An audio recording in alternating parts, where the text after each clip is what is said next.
ಕರ್ಮಣ್ಣೇವಾಧಿಕಾರಸ್ತೆ ಮಾ ಫಲೇಶು ಕದಾಚರ. ಇಷ್ಟು ತಿಳ್ಕೊಂಡ್ರು ಎಷ್ಟೋ ಭಗವದ್ಗೀತೆ ನಮ್ಗೆ ಅರ್ಥ ಆಗಿಬಿಡುತ್ತೆ. ಅದರ ಹೊರಗಿನ ಅರ್ಥ ಹೇಗಿದೆ ನೋಡಿ. ನೀನು ಕೆಲಸವನ್ನು ಮಾಡಬೇಕಷ್ಟೇ ಹೊರತು ಫಲ ಕೇಳಿಕೊಡುವುದು, ಇಷ್ಟೇ ಅದರ ಅರ್ಥ. ಕೆಲಸ ಮಾಡೋದು ನಿನ್ನ ಹಕ್ಕು, ಫಲ ಕೇಳೋದಲ್ಲ ಭಗವಂತ ಹೇಳಿದ ಅರ್ಥ ಅಂತ ಹೇಳಿದ್ದಾರೆ ಜನಗಳು. ಸ್ವಲ್ಪ ಅರ್ಥ ಮಾಡ್ಕೊಳ್ಳಿ. ಇದು ಅರ್ಥ ಆಗುತ್ತಾ? ಕೆಲಸ ಮಾಡು, ಫಲ ಕೇಳಬೇಡ, ಈ ಮಾತನ್ನು ಯಾರು ಒಪ್ಲಕ್ಕೆ ಬರುತ್ತಾ? ಭಗವದ್ಗೀತೆಯಲ್ಲಿದೆ ಆ ಮಾತದು. ಯಾರಿಗೂ ಅರ್ಥ ಆಗಲಿ, ಎಲ್ಲರೂ ಅಷ್ಟೇ ಅರ್ಥ ಬರೆದ್ರು, ಬೇರೆ ಅರ್ಥ ಬರೀಲೇ ಇಲ್ಲ. ಈ ಅರ್ಥ ತಿಳ್ಕೊಂಡ್ರೆ ಏನಾಗುತ್ತೆ ಗೊತ್ತಾ ನಿಮಗೆ? ಲೋಕದ ವ್ಯವಹಾರ ಹಾಳಾಗಿ ಹೋಗುತ್ತೆ. ಒಂದು ಕೆಲಸ ಕೊಡಿ ಅಂತ ಫ್ಯಾಕ್ಟ್ರಿಯಲ್ಲಿ ಕೇಳಿದ, ಕೆಲಸ ಕೊಟ್ಟರು. 1ನೇ ತಾರೀಕು ಸಂಬಳ ಕೇಳಿದ. ನೀನು ಕೆಲಸ ಕೇಳಿದ್ದು ಸಂಬಳ ಅಲ್ಲ, ಹೋಗು, ಕೆಲಸ ಮಾಡಿದ್ದೆ ಹೊರಟೋಗು, ಅಷ್ಟೇ, ಬೇರೆ ಇಲ್ಲ. ಯಾವುದೋ ಬೆಂಗಳೂರಿಗೋ ಮಂಗಳೂರು ಎಲ್ಲ ಊರಿಗೆ ಹೋದ, ರಿಕ್ಷಾ ಎಂಗೇಜ್ ಮಾಡಿದ. ಬೆಳಗ್ಗಿಂದ ಸಾಯಂಕಾಲದವರೆಗೆ ಇಡೀ ಊರೆಲ್ಲ ಸುತ್ತಿಬಿಟ್ಟ, ಬೆಂಗಳೂರು ಮಂಗಳೂರು ಸುತ್ತಿದ. ಆಮೇಲೆ ಇಳಿಸಿದ. ಅವನು ಸಾರ್ ದುಡ್ಡು ಅಂದ. ಭಗವದ್ಗೀತೆ ಓದಿಲ್ಲ ನೀನು. ಕರ್ಮಣ್ಣೇವಾಧಿಕಾರಸ್ತೆ ಮಾ ಫಲೇಶು ಕದಾಚರ. ನೀನು ಕೆಲಸ ಮಾಡೋ, ದುಡ್ಡೆಲ್ಲ ಕೇಳಬಾರ್ದು, ಗೊತ್ತಾ? ಓದಿದ್ರೆ ಸರಿ, ಓದಿ ತಿಳ್ಕೊ ಅಂತ ಹೊರಟ್ಬಿಟ್ಟು ಏನು ಮಾಡಬೇಕು? ಅವ್ನು ಹೊಡೆದಾಕ್ಬಿಡ್ತಾನೆ, ಬಿಡೋದಿಲ್ಲ. ಭಗವದ್ಗೀತೆ ಹೇಗಿಡಿದು ಏನು ಮಾಡಬೇಕು ಇದಕ್ಕೀಗ? ಯಾರು ಸಾಲ್ವ್ ಮಾಡಲಿ, ನೆನಪಿಟ್ಕೊಳ್ಳಿ. ಅದಕ್ಕೆ ಭಗವದ್ಗೀತೆ ಜನಕ್ಕೆ ಅರ್ಥ ಆಗಲಿಲ್ಲ. ಅದ್ರ ಮೇಲೆ ಒಂದು ಪುಸ್ತಕ ಬರೆದು, ಈ ಒಂದೇ ಶ್ಲೋಕದ ಮೇಲೆ ಒಂದು ಪುಸ್ತಕನೇ ಬರೆದು ಬಿಟ್ಟಿದ್ದಾರೆ ಬೈದು. ಭಗವದ್ಗೀತೆ ಮತ್ತು ಮಾರ್ಕ್ಸ್ವಾದ ಅಂತ ಪುಸ್ತಕ ಇದೆ. ಇಷ್ಟೊಪ್ಪ ಪುಸ್ತಕ ಬರೆಯುವಾಗ ಬೈದಿದೆ ಭಗವದ್ಗೀತೆಯನ್ನು. ಈ ಅರ್ಥ ತಿಳ್ಕೊಂಡ್ಬಿಟ್ಟಿದ್ದಾನ ಆತ. ನೀವು ಬೇರೆ ಯಾವ ಗ್ರಂಥ ಅಂಗಡಿಯಲ್ಲಿ ಸಿಗೋದಲ್ಲಿ ಓದಿ ಇಷ್ಟೇ ಅರ್ಥ ಇರೋದು, ಬೇರೆ ಅರ್ಥ ಇಲ್ಲ ಅದರಲ್ಲಿ. ಓದೋ ಇಂಟ್ರೆಸ್ಟ್ ಹೋಗೇ ಬಿಡುತ್ತಾಗ. ಇದೇನು ಭಗವದ್ಗೀತೆ ಅಂತ ಹೇಳಿಬಿಟ್ಟು ಶ್ರೀಮನ್ ಮಧ್ವಾಚಾರ್ಯರು ಬರೀತಾರೆ. ಇಲ್ಲಿಯವರೇ, ಇಲ್ಲೇ ಅವತಾರ ಮಾಡಿದವರೇ, ಜಗತ್ತಿಗೆ ಗೊತ್ತೇ ಇಲ್ಲ ಅರ್ಥ ಆಚಾರ್ಯರು ಬರೀತಾರೆ. ಎಷ್ಟು ಒಳ್ಳೆ ಅರ್ಥ ಬರೀತಾರೆ ಗೊತ್ತಾ? ಭಗವದ್ಗೀತೆ ಫಸ್ಟ್ ಕ್ಲಾಸ್ ಅರ್ಥ ಹೇಳಿದೆ, ನಿಮಗೆ ಅರ್ಥ ಆಗಿಲ್ಲ ಅಷ್ಟೇ. ಕರ್ಮಣ್ಣೇವಾಧಿಕಾರಸ್ತೆ, ಕರ್ತವ್ಯ ಕರ್ಮವನ್ನು ಮಾಡು, ಫಲ ಕೇಳು. ಆಚಾರ್ಯ ಫಲ ಕೇಳು, ನೀನು ಏನು ತಪ್ಪಲ್ಲ.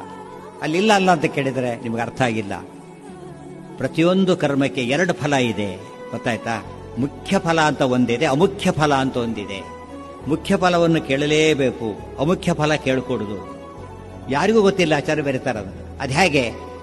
ಕೆಲಸಕ್ಕೆ ಸೇರ್ತೀರಿ, ಸಂಬಳ ಮುಖ್ಯ ಫಲ, ಕೆಲಸಕ್ಕೆ ಸೇರಿದ್ದಕ್ಕೆ ಕ್ಯಾಶ್ ಪರ್ ಗ್ರೇಡ್ ಕೊಡಲೇಬೇಕು, ಬೇರೆ ದಾರಿ ಇಲ್ಲ.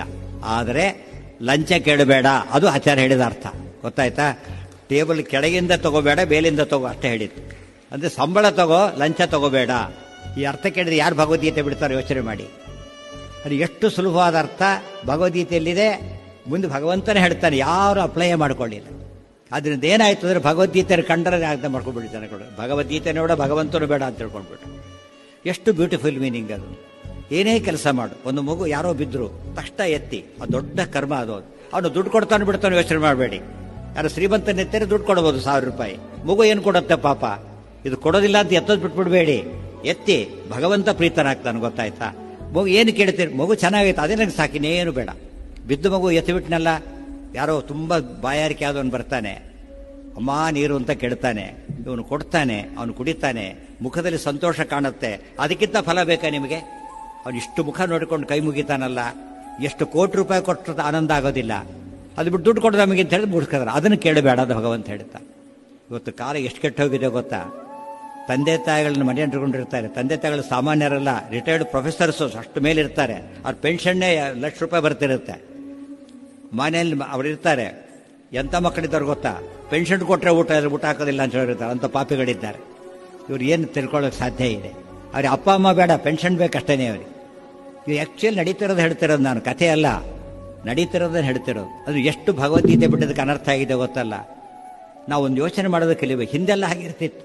ಒಂದು 50-60 ವರ್ಷಗಳ ಹಿಂದೆ ಮನೇಲಿ ಎಷ್ಟು ಜನ ಬಂದರೂ ಕೂಡ ಖುಷಿಯಿಂದ ಊಟ ಮಾಡಿ ಹಾಕ್ತಿದ್ರು. ದುಡ್ಡು ಕೊಡ್ಲಿಕ್ಕೆ ಹೋದ್ರೆ ಏನೋ ಅನ್ನ ಹಾಕ್ಲಾರ್ದಷ್ಟು ಬಡತನ ನಮಗಿಲ್ಲ ಅಂತ ಹೇಳ್ತಿದ್ರು. ಹಾಗೆಲ್ಲ ಅನ್ನನ ಮಾಡ್ಲಿಕ್ಕೆ ಸಾಧ್ಯ ಇಲ್ಲ. ನೀವು ಊಟ ಮಾಡಿ ಸಂತೋಷ ಆಯ್ತು ಅಷ್ಟೇ ಹೊರ್ತು ಇನ್ನೇನು ಬೇಡ. ಇವು ಕನ್ಸರ್ ಇತ್ತು. ಈಗ ದೊಡ್ಡ ಮನೆ ಇರುತ್ತೆ, ಬೋರ್ಡ್ ಬಿವೇರ್ ಆಫ್ ಡಾಗ್ಸ್ ಅಷ್ಟೇ. ಬಿವೇರ್ ಆಫ್ ಗಾಡ್ ಅಲ್ಲ, ಬಿವೇರ್ ಆಫ್ ಡಾಗ್. ಇವತ್ತು ಆ ಕತೆ ಬಂದಿದೆ. ಡಾಗಿಗೆ ಹೆದರಿದ್ರೆ ಓಡೋಗಬಹುದು ಅಷ್ಟೇ, ಗಾಡಿಗೆ ಎಲ್ಲೋದ್ರೂ ಬಿಡೋದಲ್ಲ. ಗಾಡಿ ಗೊತ್ತಾಯ್ತಾ? ಗಾಡಿಗೆ ಹೆದರ್ಬೇಕೆ ಹೊರತು ನಾಯಿಗೆ ಹೆದರೋದು ಗಾಡಿ ಇಲ್ಲ ಅಂತ ನಾಯಿಗೆ ಹೆದರ್ಬೇಕಷ್ಟೇನೆ. ಪ್ರಹ್ಲಾದ ಯಾರಿಗೆ ಹೆದರಿದ? ಹಿರಣ್ಯಕಶಿಪು ಏನ್ ಮಾಡಿ ಹೆದರಿದ ಪ್ರಹ್ಲಾದ? ಯಾಕೆ?